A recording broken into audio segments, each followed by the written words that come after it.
News Live at 6. It just seems like they just kind of gave up on her and let her go, and I think it was easier for Sheldon to find my mom. He's already got kidnapping charges and all this other stuff, and I don't know how my mom got over to his house because her car was found at her home. The son of a murdered woman says he's frustrated that the system let her down and is partially to blame for her death. He shared his feelings with Valley News Live today in an exclusive interview. Investigators say the body of Denise Marie Anderson was found in an upper apartment unit following a fire Thursday morning. They say Anderson's body appeared to have traumatic injuries not related to the fire. 44-year-old Sheldon Davis was later arrested on murder and arson charges. Investigators say he and Anderson knew each other. Now the victim's son is speaking out. It's a story you'll only see here on Valley News Live. Valley News Team's Rose Itzkovitz has more on why he says the man accused in his mother's death should have been already in jail. Which my mom said, Sheldon almost killed me last night. Nicholas Berlin says his mom's last words to him were worrisome. And she said, if I die, Sheldon did it. I was like, just baffled. I was like, why would you say something like that? 44-year-old Sheldon Davis was arrested Thursday following this Fargo apartment fire that morning, where Denise Marie Anderson was found dead. Anderson sending her son pictures of her bruised body less than 2 weeks before her death. She told me that Sheldon tried to beat her to death in her bed, and that he kept slamming her head against the headboard. Berlin says Anderson blacked out, then went to the hospital. That was on July 22nd. They made a report of it, and she called a detective afterwards, and was trying to get restraining order and have him put in jail for assault. But Davis never did go to jail. Basically, they said that they're working with Sheldon, and they're going to try to figure something out. What does that mean? Yeah, exactly. That's what my mom was saying. Anderson's last text to her son saying, Sheldon said he would ruin my life. And then I called the detective and asked why the hell hasn't he been arrested? North Dakota Century Code 1407.1 says if a law enforcement officer has probable cause to believe a person committed domestic violence, arresting the person is the appropriate response.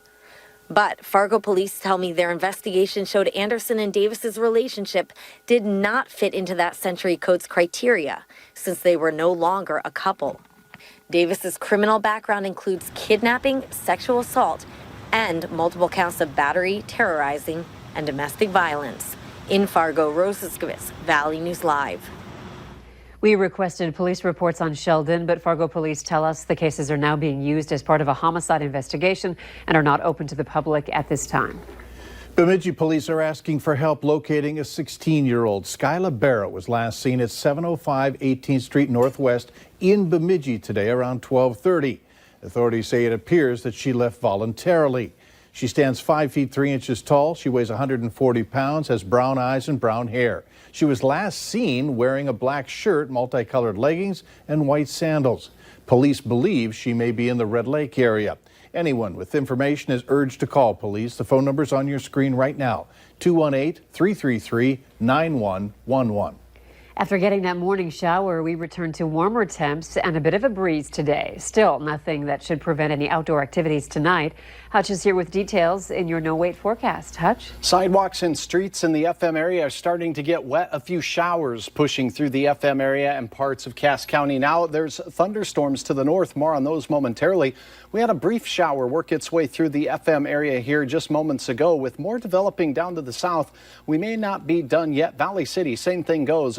Showers swirling around the area, nothing severe there. A few strong thunder showers up in northwest Minnesota are starting to diminish in aerial coverage, although still fairly stout with lightning and small hail potential. Newfolden and points south, we have those showers working their way kind of stationary over the last half hour or so. There's a shower that passed over the FM area, moving to the north of the metro. Temperatures in the 70s for our evening, with sprinkle chances between now and, say, 9 o'clock. Then after that, we'll quiet down.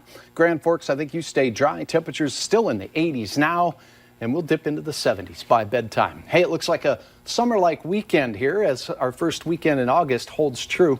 I'll have details on that and a change in next week's forecast in a minute. All right, thanks, Hutch. We now know the name of the 25-year-old man killed after he was hit by a train west of Perham yesterday morning. Detectives and deputies say that Derek John Brem from Vergas, Minnesota, was in his pickup at a controlled crossing when he was hit. Investigators don't know why he was there and didn't see the oncoming train. A U.S. Marine is facing several charges, including murder in the death of Lance Corporal Riley Kuznia. The 20-year-old from Carlstead, Minnesota, was killed after he was shot in the head at Marine Barracks, Washington, D.C. on New Year's Day. Lance Corporal Andrew Johnson is facing charges, including murder, involuntary manslaughter, and negligent homicide. Johnson, while on active duty, is accused of removing his pistol, pointing the pistol at Kuznia, and pulling the trigger in jest, shooting him in the head. He's scheduled to appear on August 22nd on the alleged charges. It's time for a look at this week's Valley's Most Wanted. Police say 29-year-old Autumn Diaz is wanted for probation violation on drug charges. Call your local law enforcement if you have any information on her. And Grand Forks County authorities are asking for your help locating Travis Nelson. He's wanted on 3 warrants, including felony possession of drugs and drug paraphernalia. If you have any information, call 701-780-8280. Troopers continue to report traffic stops from the first 2 days of the hands-free law. Preliminary numbers show that in the first 36 hours of the hands-free law, troopers stopped 162 drivers for violating the law. An officer with the Moorhead Police Department tells us they are happily surprised by the number of people who are following the new law. Yesterday, they gave out 16 warnings and 2 citations. In need of a job, there's a need for people to take your kids to and from school.